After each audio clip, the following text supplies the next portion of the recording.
hak teruk sangat ke hak biasa-biasa je? Bagi orang lain mungkin besar. Tapi bagi saya tak lah. Ish. Benda nak main sendiri ni. Tak bunuh orang pun. No tu no. Kalau bunuh orang kita rasa teruk lah. Kalau siksa orang kan. Kalau setakat merancap ni orang kata memanglah di segi agama tu salah. Salah. Tapi taklah seteruk bunuh orang. Janganlah siksa diri, janganlah hukum diri sangat. Kau macam mana? Lama lah Ustaz. Lama. Saya ikhtiar macam lah. Oh. Saya ikhtiar ni. Saya pergi jumpa arwah teruk saya. Siapa dia? Di mana? Di dalam Pasir Tumbuh ni. Oh. Lepas tu. Oh. Orang pondok. Orang kerja masih tumbuh. Tak kata saya sepenuh ni. Tapi saya belum kesempatan. Memang dia anak umur dia buat itu. Lepas tu saya balik ramai apa semua. Tak payah nak pilih. Maksudnya nak buang boleh. Nak buat juga? Nak buat kalau hal juga. Yalah benda sedap. Lepas tu saya ambil perawatan moden. Saya pergi jumpa doktor. Saya duduk ke doktor. Oh sampai macam tu? Weh serius ni? Doktor. Saya duk main-main kawan serius. Doktor. Punya nak buang cabian merancap tu sampai pergi jumpa doktor? Saya pergi jumpa doktor. Doktor refer saya ke pakar sentrik. Jadi kesimpulannya kata saya kena kahwin. Waktu tu saya tak mampu. Saya duduk mengaji. Ya. Dan yalah nak mengaji, nak fikir bab mengaji. Dia tak kahwin, saya tak mampu lah. Iyalah. Tak ada duit apa lagi ya. Jadi alhamdulillah lah. Dah ni baiklah maksudnya ada kerja sikit, supaya ada duit sikit nak kahwin. Cuma benda tu jadi buat saya jadi rasa kecil diri. Ya. Maksudnya bila kita nak kahwin, takut banyak orang masalah kes cerai apa semua. Jadi bila saya ni pun banyaklah penyakit lah. Tahun lepas main penyakit bertalu-talu Ustaz. Main penyakit tengah belakang, tulang.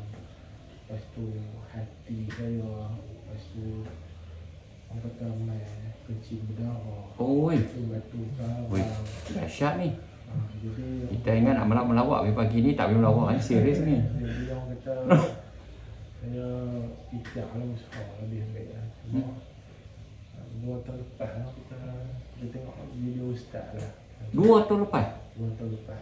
Waktu tu JP apa JP apa semua. Yalah. Tu kawan dia pun duduk jauh. Dia jauh. Oh kerja jauh di mana? Di Sarawak. Sarawak. Saya nak Kemarin orang Sabah dah main mari. saya nak main seorang-seorang ni tak mampu orang kata. Betul. Ajak dia merancang lama dah kan. 2 tahun lama dah perancangan tu. Semua alhamdulillah ada rezeki. Kali ni saya boleh main dengan dia.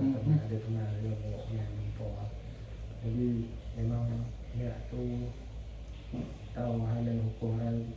Kalau dia sendiri pun kalau nak memang perempuan ni saya jadi macam Saya faktor usia saya tak apa nak dengar sikit lah. Pasal tutup ni kan. saya jadi macam takut sikit lah. Maksudnya takut kalau kahwin nanti tak function ke apa. Saya nak main buat rawatan lah. Dan orang betul saya nak buang lah, tak mau lah benda-benda ni maksudnya teruk lah. Bagi saya teruk lah walaupun orang kata biasa tu saya tiap kata orang tu lah. Tapi saya duduk makan, mula makan dulu ustaz. Berat tapi tak payah pergi. Maksudnya saya sendiri kot maksudnya mental saya lah. Jadi tak kuat lah. Maksudnya Makan madu lama mana dah? saya baru ramai 5 hotel. dalam 5 botol lah. 5 set. Kira Ada pengurangan sikit tak? Jiwa lebih tenang sikit tak semenjak duk ambil madu ni? jiwa tu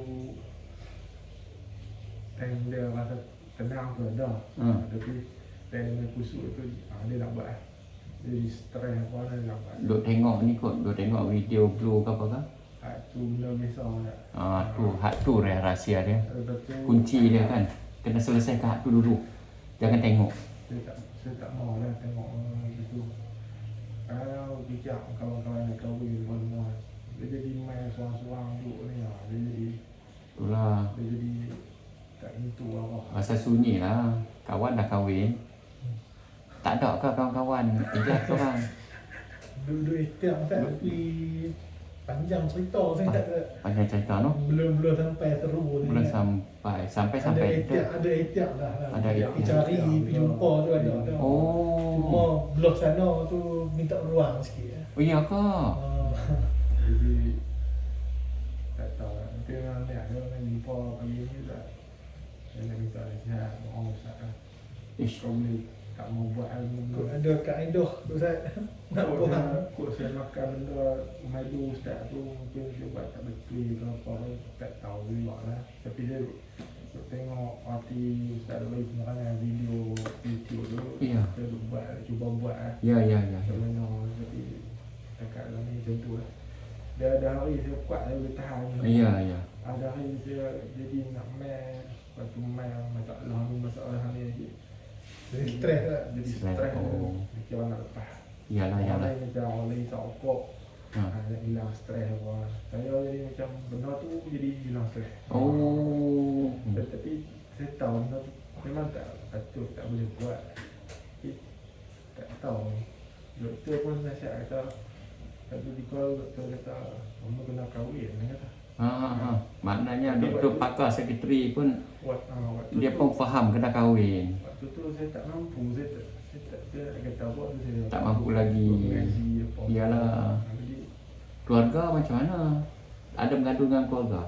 tak, saya dengan dia lah. Tak lah, maksud saya keluarga, maksudnya bukan mengadu pasal masalah ni, tapi masalah pasal kahwin tu. Kok lah ada adik abang kapak menakan kan, duk tanya abang. Ada juga ada tanya. Maksudnya tanya-tanya macam tu lah. Hmm. Apa pun tahu saya nak kahwin apa semua. Apa pun tahu soal ikhtiar saya. Oh. Cuma dalam situasi masalah saya ni, sahabat saya Ya lah, tak benda tu tak cerita lah no. Benda macam tu. takutnya Yalah, benda ni benda Allahumma shalli ala sayyidina Muhammad, Allahumma shalli ala sayyidina Muhammad. Kalau tengok sini saraf tu dah kuat dah.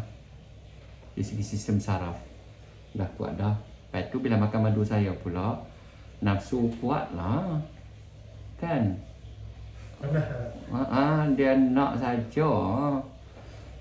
Cumanya saya nampak di sini cuba kurangkan dan tinggalkan amalan tengok gambar-gambar lucu, gambar-gambar yang boleh menggairahkan kita apa semua kan.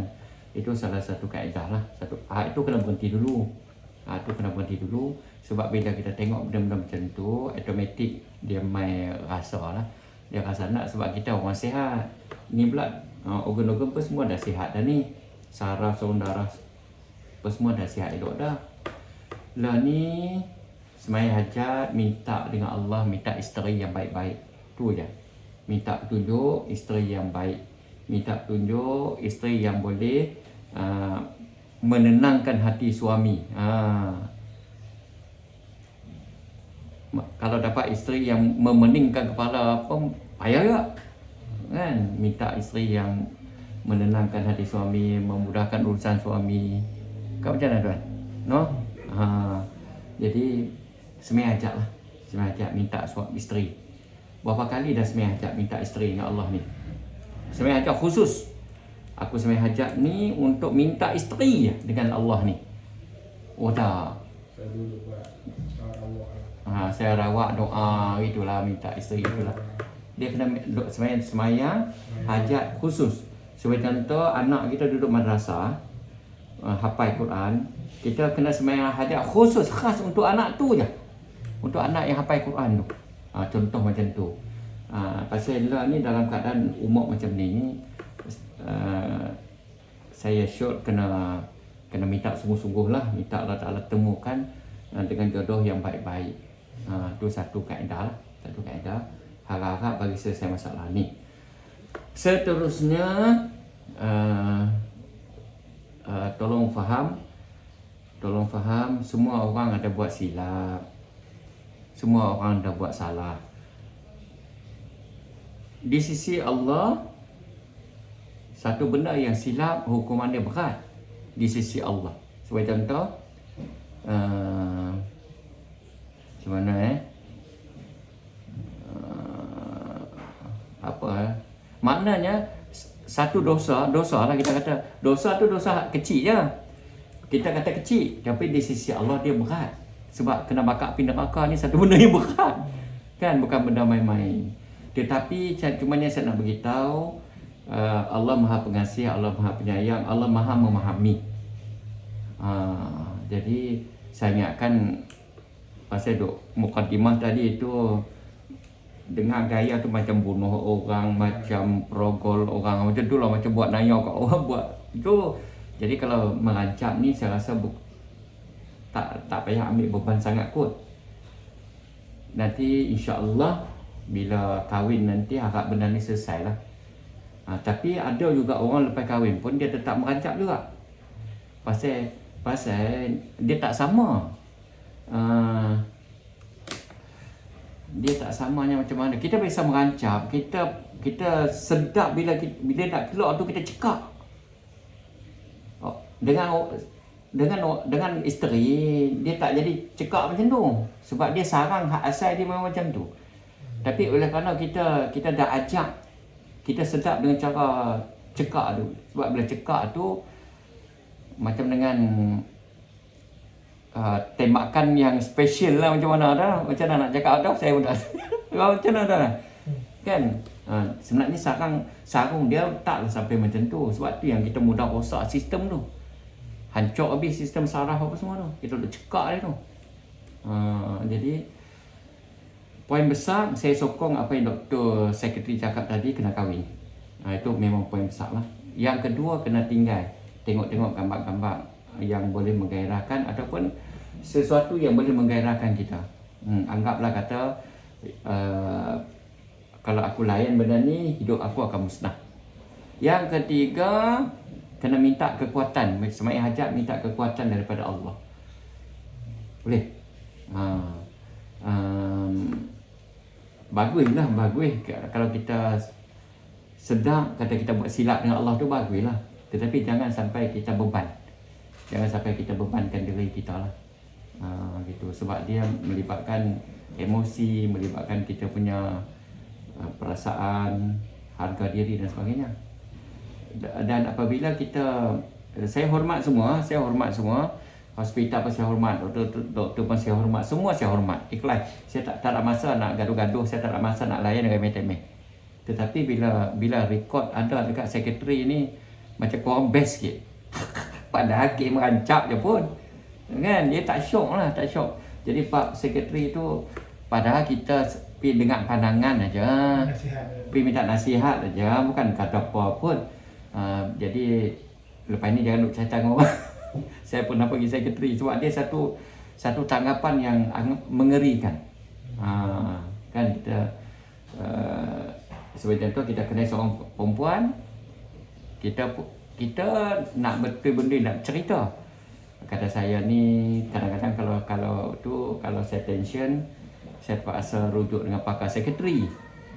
Jadi saya rasa ayat tadi ayat yang boleh membunuh kita lah.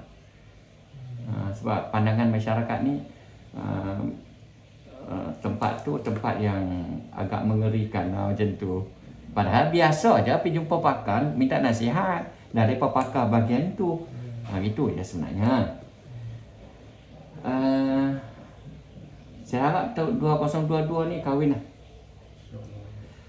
Soal betul, kita tak salahkan pihak perempuan bila kita minta anak dara dia tanya kerja apa semua. Memanglah. Jadi jangan kecil hati, jangan rasa tu. Cumanya doa dengan Allah. Bila Allah Taala hantar jodoh ni, hak mudah tu mudah je. Hak mudah tu mudah je. Itu je. Sebagai contoh kemarin ada satu orang ni, saya minta maaf, kerja Allah cipta ni cantik dah. Allah cipta kita ni, buat kita ni cantik dah. Tapi bagi saya satu orang sahabat kemarin ni, dia ada kekurangan dia sikit. Dari segi kehandsomannya, lepas tu kerja pun biasa saja, kerja jaga saja, kan. Dia selalu mengadu dengan saya. Saya terdoa dengan Allah, doa dengan Allah, doa lagi, doa lagi dan lagi. Doa lagi dan lagi. Mari dia main beritahu, dia berkenalan dengan satu orang perempuan. Satu orang perempuan yang mana dia terang. Sebab saya selalu cakap betul-betul. Saya kerja jaga. Umur saya 40 tahun. Contoh. Saya tak pernah kahwin. Cakap betul-betul. Hidup betul benda ini insya-Allah ada berkat dia. Tak payah kita nak muslihat. Kebanyakannya orang cakap kelentong. Kata saya ni anak Datuk Seri ni. Contoh. Kan? Hanya kerana nak memikat. Itu jerat diri. Contoh. Jadi cakap dah terang, saya orang kampung. Saya tak ada sijil apa-apa. Lah ni saya kerja jaga, contoh. Kan? Jadi di pihak perempuan pula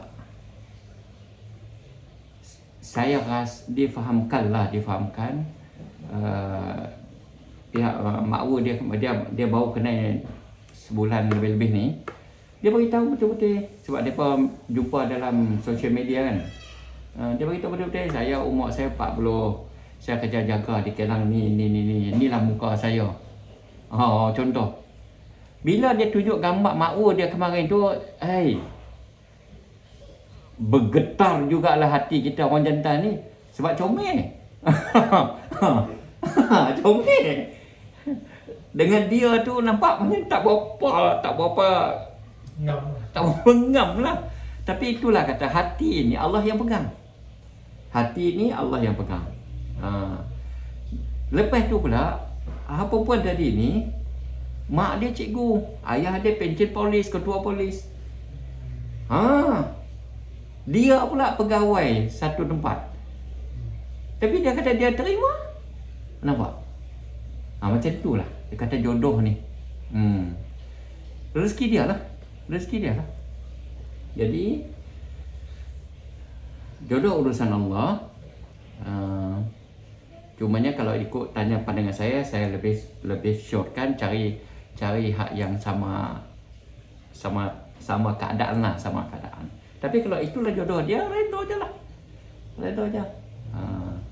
Ada satu pasangan main jumpa saya, orang KL. Isteri dia nampak celek mata. Suami dia buta, memang buta. Memang dia dilahirkan buta suami dia ni. Anak 4. Nampak?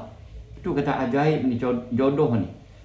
Lepas tu dia cakap, "Ustaz, inilah mata saya Ustaz." Dia peluk isteri dia depan saya. "Inilah mata saya Ustaz." Saya tanya dia, "Macam mana tuan boleh berkenalan? Sejarah cintanya macam mana?" Dia kata, "Ustaz, saya dulu DJ." DJ, jadi ada jemputan apa semua, saya DJ lah. Maka dengan sebab suara dia, cara dia tu memikat hati kakak ni, kekal sampai sekarang. Jadi yakinlah dalam diri kita ada keajaiban. Dalam diri kita, setiap orang kita ni ada kelebihannya.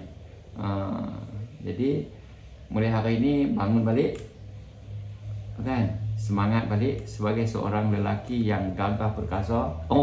Dengan badan besar macam ni kan. Jangan lemah diri, jangan lemah, jangan menghina diri lah maksudnya. Keyakinan diri tu kuat balik. Sebab setiap orang Muslim yang ada kalimah la ilaha illallah dalam diri dia, Nabi kata dia lebih mulia daripada Kaabah. Pernah dengar hadis tu? Pernah kan? Lebih mulia daripada Kaabah. Satu orang Muslim. Sebab tu pelanggan yang mai jumpa saya ni, hak yang buat segala-gala maksiat ni, saya raih. Sebab dia tak ikrar lagi, dia keluar pada agama kan. Cumanya dia nakai, dia buat maksiat je.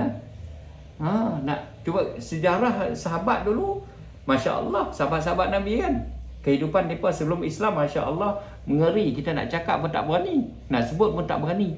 Pasal mereka ni diiktiraf ahli syurga dah sahabat-sahabat Nabi ni. Tapi kehidupan mereka sebelum tu disimpulkan sebagai jahiliah. Jahiliah ni bukan makna bodoh. Bukan makna mundur. Tak. Mereka jahil. Sebab mereka hidup, mereka ikut hawa nafsu. Ada orang tanya saya, Keri, hang ni aku tengok ni istimewa lah. Kan? Ada kawan-kawan lah melawak-lawak dengan saya tak ada istimewa apa pun. Aku tengok hang ni hebat lah Keri. Macam tu, mereka nampak saya tak ada apa pun. Cumanya saya bagi tahu dengan mereka, saya boleh duduk macam ni, keadaan saya macam ni, sebab walaupun saya rendah, sepatutnya orang hebat-hebat orang tinggi-tinggi. Betul tak? Orang hebat-hebat orang badan besar, orang tinggi. Cuba tengok menteri-menteri tinggi-tinggi, besar-besar, kan? Menteri-menteri, pemimpin-pemimpin, kan? Tinggi-tinggi, besar-besar. Dia mempengaruhi orang lain. Tetapi tak ramai orang yang rendah yang boleh jadi pemimpin orang hebat-hebat ni. Saya bukan jadi pemimpin. Saya tak layak jadi pemimpin. Tapi orang kata saya hebat. Kawan-kawan lah melawak, nak bodek minum makan tengah hari. Contoh macam tu. Cumanya saya ada satu prinsip. Saya ada satu prinsip dalam hidup saya. Saya tahu saya rendah. Saya tahu saya rendah. Kalau duduk dalam satu pembarisan tu, saya nampak ketara lah rendah pada orang lain. Kalau buat pembarisan tu, saya kena duduk tengah. Supaya rendah tu dia sama tinggi ni macam tu. Biasanya saya terpilih macam tu lah. Kalau nak tangkap gambar ke apa kan, duduk tengah. Ataupun orang paling tinggi duduk tengah. Rendah kan. Saya orang rendah, jadi rendah macam tu, gambar macam tu. Tetapi ada satu kesombongan dalam diri saya. Apa dia kesombongannya? Walaupun saya rendah, tetapi saya tak pernah merendahkan diri saya. Dia ada sombong sikit. Sebab tu saya boleh jumpa orang, saya boleh cakap dengan siapa saja. Macam tu. Sebagai contoh. Waktu saya mula-mula belajar pakai jubah dulu. Belajar pakai kopiah, belajar pakai jubah kan. Dulu saya nakai juga. Motor pun 10 biji, 12 biji juga. Ancok, haram dulu. Nakai lah sikit, nakai.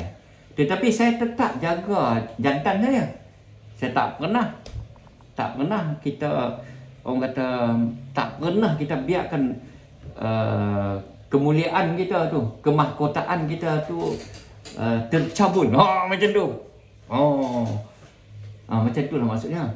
Jadi sebab tu kadang-kadang orang-orang yang sahabat-sahabat kita yang berzina apa semua, bila main sembang dengan saya dengan bangganya saya kata saya sampai sekarang masih mempertahankan keagungan mahkota saya. Macam itulah.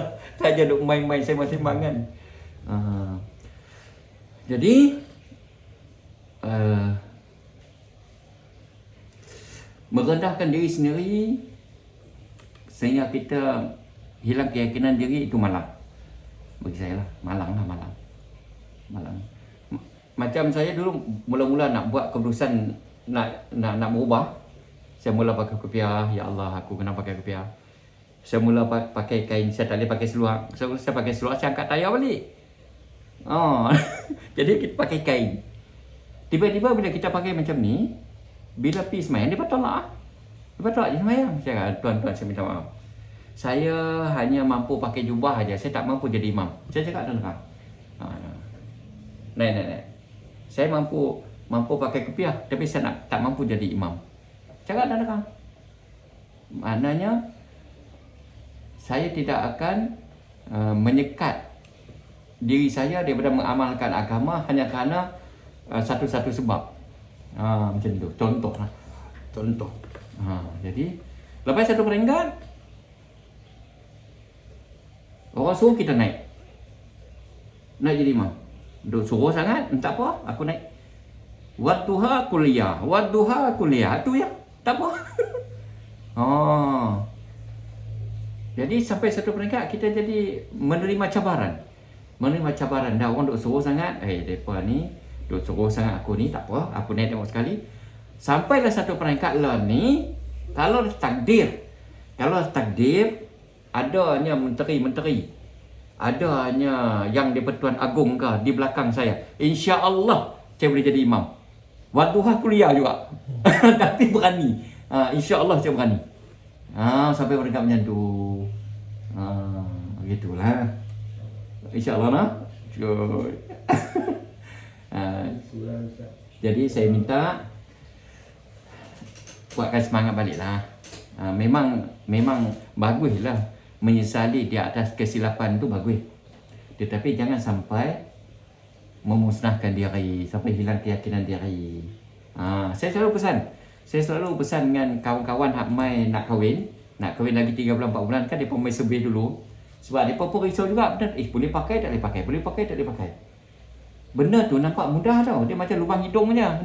Tuan kahwin dah kan. Dia macam lubang hidung je. Jolok jari mana pun masuk sebenarnya.